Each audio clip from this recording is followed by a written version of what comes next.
I want to know your current thoughts on boxing and who are some of your favourite fighters in the game today.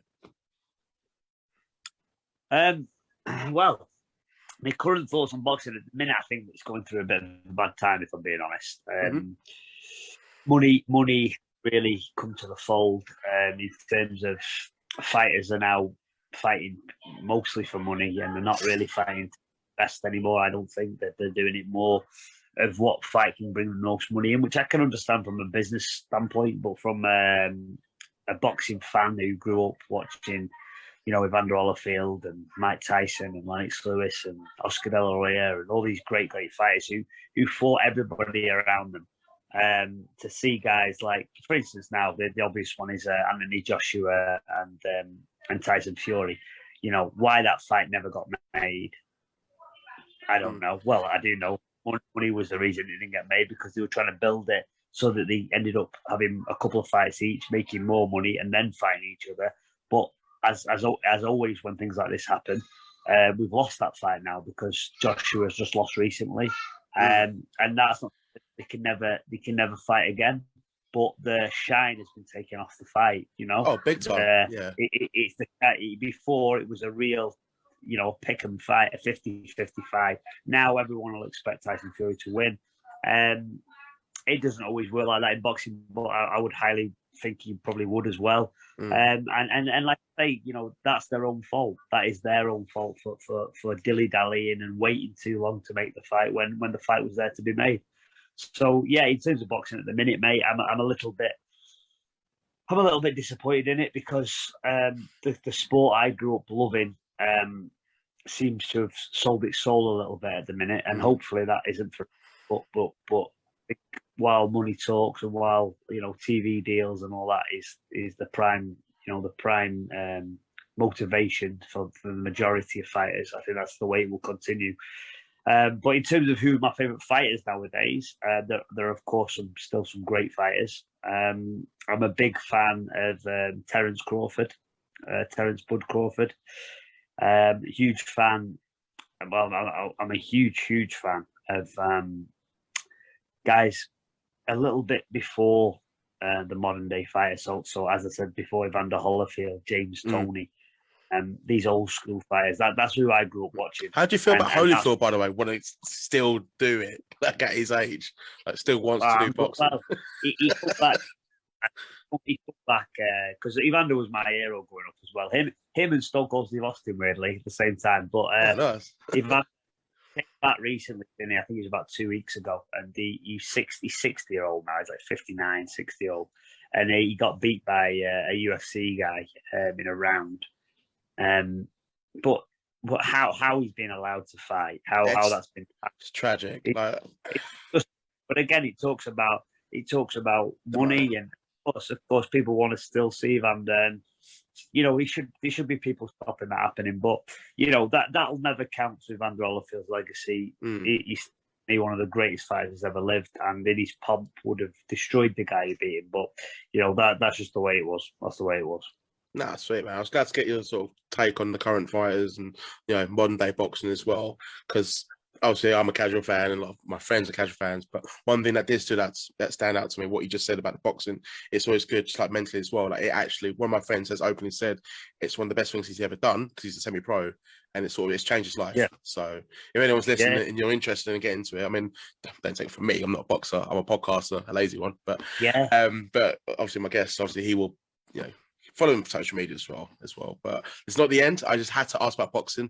One thing I want to go back to what I said at an intro is we're going to sort of free flow a little bit, so it won't be sort of beginning, middle, end. Is one half of Born Ready with RPD. Now, RPD is someone I've had on the show before, a great guest, and he had nothing but good stuff to say about you. So the roles reversed. I want to ask you the same question. How is he as a tag team partner and as an opponent? As a tag team partner, he's incredible. It's one of them things. It's not even like just teaming with the guy on like a wrestling level. It's like, he's someone who's become a really, really close friend. So it's like, when we need each other's advice and things like that, we speak about wrestling, we speak not about wrestling. Do you know what I mean? So it's like, it's more, the tag team thing, that's great fun and that. But as friends, it's like there's no,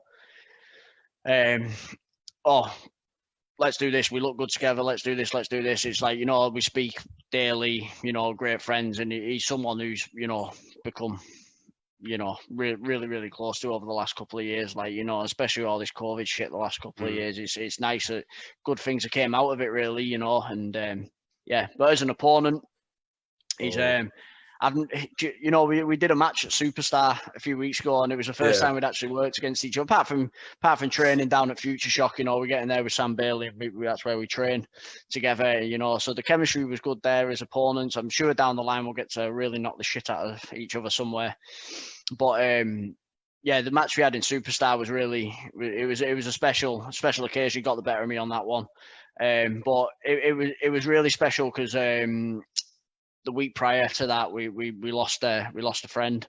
It was a mutual friend, and it was absolutely tragic. He was only 31 years old, bless him. Yeah. And his wife was there and that, so it was kind of, the emotions were pretty high. And like I say, at the start of the match, just did a little bit of a tribute and that. I was getting a bit choked up in the corner, I thought, right, fucking shake it off now and go to it. And yeah, it was great show. And like I say, we're back on Superstar in December. I think so, really looking forward to that. I'm glad to hear that, mate. Sorry for your loss, by the way, but I like to hear that you was able to sort of have a good tribute. You're also able to sort of basically knock each other out, but have a laugh afterwards. And I love that. Only wrestling, right? Yeah, and it was one of them. Like I say, when he got the pin, and I was sat there in the corner. He came over, helped me up. We kind of had a bit of a moment, and like that shit's as real as it gets. You know what I mean? Them moments. It's not. Let's grab my hand, I'll raise your hand, we'll do this. It was like, you know what I mean? That was a genuine moment. Mark's wife was in the crowd. We went and spoke to her after, you know what I mean? It was like, having our first match against each other was always going to be special to us anyway, but the fact that we did it under them circumstances made it a lot more, Yeah, that's awesome, man. An article that stood out to me, and I've got to mention it because he is a wrestling legend. Not just in this country, but just in general. I'm going to talk about William Regal. Yeah. How's it to train with William Regal? Because I think you both would click straight away because you're both from Blackpool. Which is awesome. Well, I mean, that was just a really surreal moment for me because obviously, I grew up during that era, and there was always an affinity to William Regal because he was billed from Blackpool, and growing up, that absolutely amazed me that there was a guy from my town that had got to the big stage of the WWE. And what happened was after I'd started having very, very early on in my career, I'd had about 3 or 4 matches in professional wrestling. Now we're talking. NXT came to Blackpool for a takeover event, and just by chance, one of my ex-trainers. When I was fighting, said to me, "I'm good friends with Mr. Regal," and I said, "Oh, well, that's amazing." He went, "Would you like him to come to your gym?" I said, "Fucking right, I'd like him to come to the gym, yeah." But, I'm a big fan. So he said, "Yeah, well, we'll get him down, and we'll get the local paper in, and good promotion for your gym and everything, and whatever." So that was it. And so I showed up to the gym that day, and I honestly thought it was just going to be like kind of a photo opportunity thing. He's going to come in, get a few pictures of him in my gym, in boxing gym, maybe shake hands and that'd be it. But as soon as he come in, he said to me, "I believe you do a little bit of wrestling." And I said, yeah, I do a little bit of wrestling. I couldn't believe he knew, to be honest. He said, "Look, let's jump in and let's see what you can do." So all of a sudden, I'm in a headlock by William Regal in the boxing ring, and I'm thinking, what is going on? And I'll be honest with you, I was a little bit starstruck by it all because it came so out of the blue. Yeah. And I didn't, because I only just met him, I didn't know how to go. Do I go hard here? Do I go really soft? What do I do? But he was absolutely lovely, a proper gentleman. He showed me some, really cool stuff and everything. And he spent about half an hour going over things.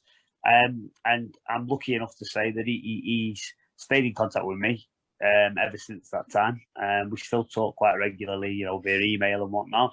And he's just a genuinely good bloke and certainly someone He's very, very good to have on my side. He helped me, whenever I have a match or whatever. He watches over it and kind of critiques it and tells me how I can get better. And I'm just very lucky to have him as part of things, really.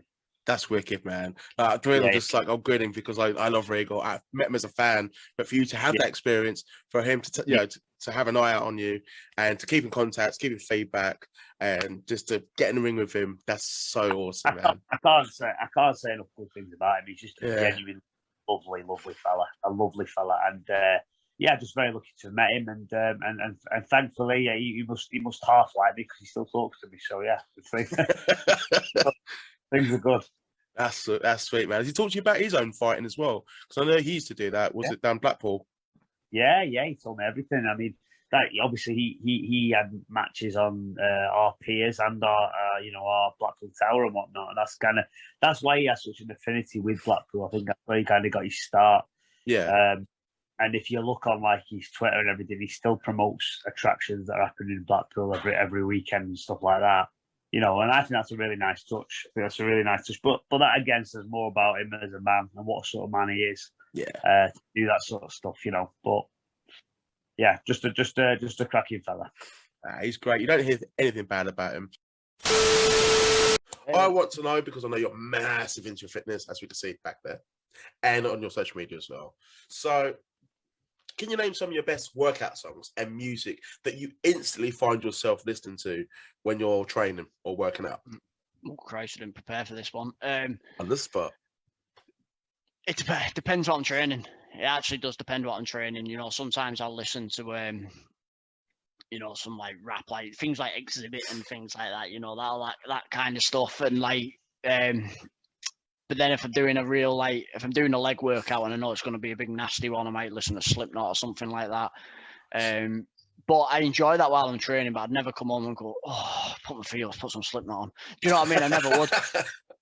But then it's like, just to kill the mystique even more, it's like if I'm doing like some steady state cardio for half an hour at a time or something like that, I'll bang Disney on. Do you know what I mean? I'll people, like, I'm looking there, I've got my headphones on, I'm looking all angry and that, like, hey, I wonder what he's listening to, and I'm listening to like, Go the Distance from Hercules or something like that. And like, it's a fucking great song, by the way. Are you sure you want me to release this podcast? Yeah, holy shit. It's one of that. I love this. I think it's one of that. I'm just saying what the majority of people fucking do but don't say. I love it. So, it'll be that, and then maybe some bit of Phantom of the Opera after that or something. I'm into what I'm into. Do you know what I mean? I'm not into a particular genre. I'm just into whatever I'm feeling at the time. So it's. That's got to be your new theme song now, Hercules. Hercules. Quality song. Yeah. Michael Bolton version, all out. Oh man, I just remember playing the video games. Just okay, no, I'm not gonna have a full-on Disney conversation, but fucking great song. Didn't expect that. To be fair, I have asked you on recording if you want me to still release it, because we're gonna ruin your mystique quite a bit. Nice. No mystique there. I am who I am, and that's you're gonna get parents messaging now. It's one of them. To be fair, when the when the switch gets flipped, it's. Yeah. Stay the fuck away from me. It's all fun and games. It's all fun and games until it's not fun and games anymore. It's. Yeah, man. That's awesome.